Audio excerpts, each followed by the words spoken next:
the question then arises, was Brian Clough allowed to stand or fall by his decisions? Was he given time to carry through his policies? Was he given the backing that he needed from the team to do what he wanted? I would prefer you to say the board of directors to that, because the team don't dictate that much.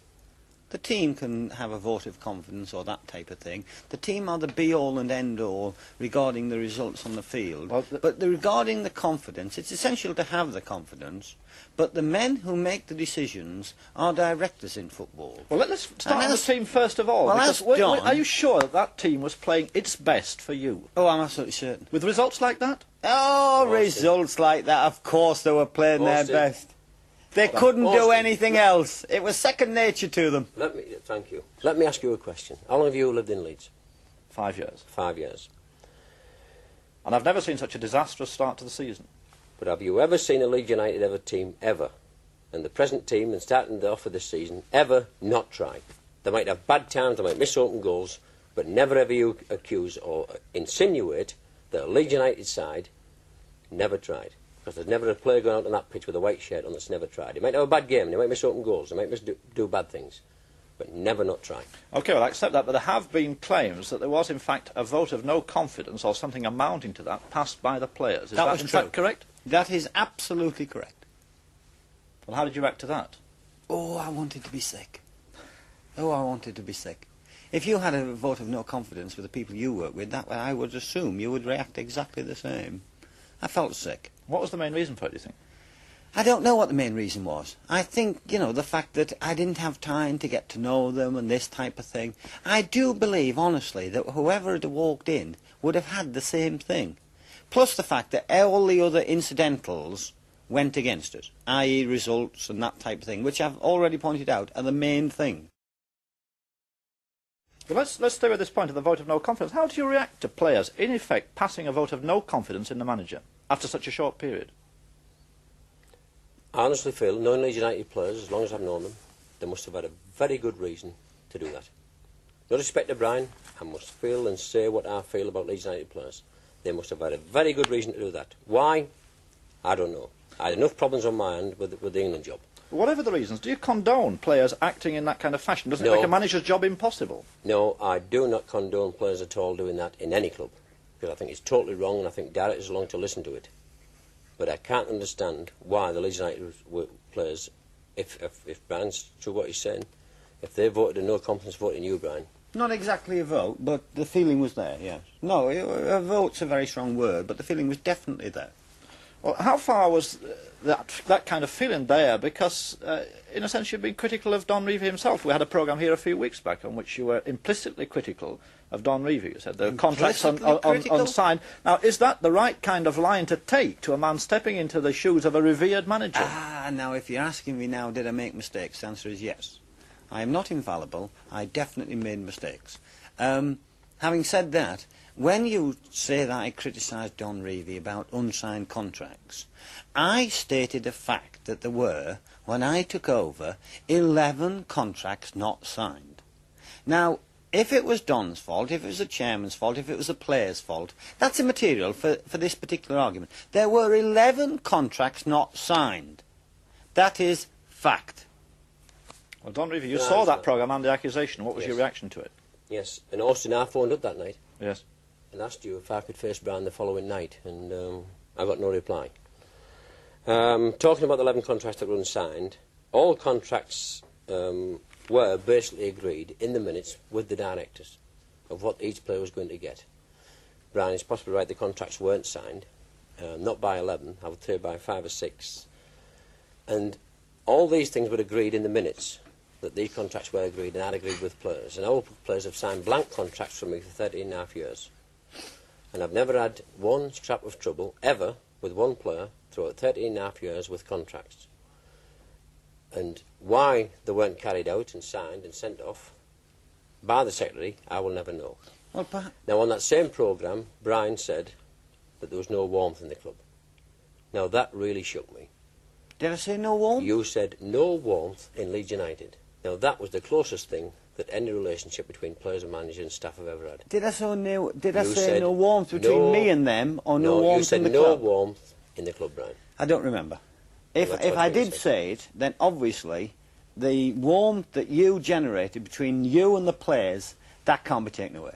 Never. That's ridiculous. Never ever. Can't be taken away. Well, as an experienced Just a manager, second. Don Revie, what do you think was wrong with Brian Clough's approach to Leeds as a manager?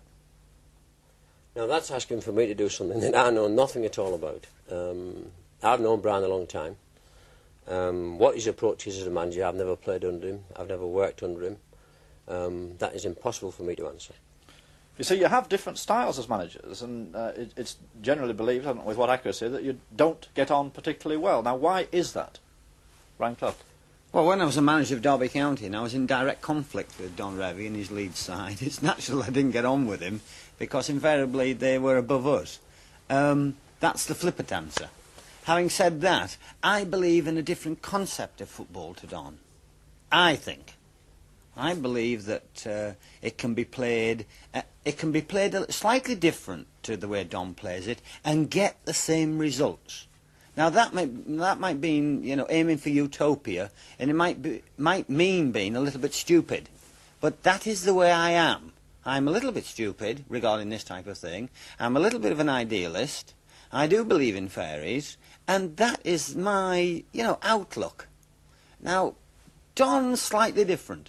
And his record proves, over results, that he perhaps is right. But having said that, I want to be like me. Well, Don obviously wants to be like him. Is this question of style the reason why the two of you don't get on?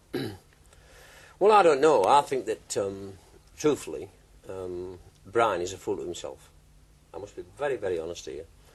I honestly feel that he's criticised Matt Busby, Bertie me personally, Norman Hunter, Peter Lorimer, Billy Bremner, Peter Story. He's criticised so many people in the game whose records stand to be seen.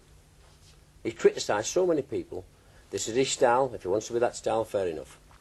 But I think that is totally, totally wrong for the game of professional football. He says about honesty and things like this. But when you talk about honesty, if honesty is going to destroy the game, then you're in all kinds of trouble. I think you're doing the game a great disservice. Yes, I would. In other words, the accusation is that you're too ready to shoot your mouth off about So now when you talk about... Let me answer his question first. Let me answer his question first. He talked about winning the championships better or differently. Our record is there to be seen for 11 years. Yes. Right? The first 4 to 5 years, I've always said this, we played for results. The last 4 to 5 years, we've been the most entertaining side by crowd entertainment and topping charts with national newspapers and television. Also, Don, the disciplinary chart. The disciplinary chart... You topped that. We topped that once. Well, you topped it for the last 2 or 3 years. No, that's not true. It wasn't 100% right, I will agree. Sorry? It wasn't 100% right, discipline on the field, and last year we straightened it out. Well, it was. You were the top. Yeah. But when you see, Brian, when you talk about coming to take the Leeds job, and you had all these things and all these worries about stepping in my shoes and one thing and another... Which I had. Yes, you had. But why? Why did you come from Brighton to Leeds to take it over when you'd criticised them so much and said we should be in the second division for this and we should do this and we should do that? Why do you take the job? Well, because I thought it was the best job in the country. Of course it was the best job in the country. I was taking over the league champions. Yeah, you were taking over the league champion. You were taking over the best bunch of players that you've ever seen. Well, I I didn't know about the players, Don. You didn't know? I didn't know them intimately like you do. But I know you were the league champions, and I was taking over the league champions. I wanted to have a crack at the European Cup this year. Yes. I think that was near and dear to your heart also. Yeah. Yes. I wanted to win it. I wanted to do something you hadn't done. Now, when I think I said it to Trevor Cherry, actually, or mostly the players, he said to me, what can you do that the boss hadn't done? You, the boss, referring to you. And I said, I want to win the league, but I want to win it better. Now, there is no other reply to that question. No, but because you had won the league. Yeah, but there's no way you could win it better. Why not? No. But that's the only hope I've got. We'd only lost 4 matches. And but I can only lose 3. No. I couldn't give any other answer. And I wanted to win the European Cup. I believe that it was just a fraction, Don. A fraction. I don't know this because I've not spoken to you. But I believe it was a fraction whether you took the England job or had another shot at the European Cup. That is totally true because I was so involved with the players and everybody at Elden. Good lad. Now, I wanted to do that, and I want to do it better than you. You can understand that, can't you? Yes. And I think if you'd said that to our players, then you would have got the message across. I couldn't say that to our players, as you say. I couldn't say that to our players just as a bold statement. You see, when I went in there was friction.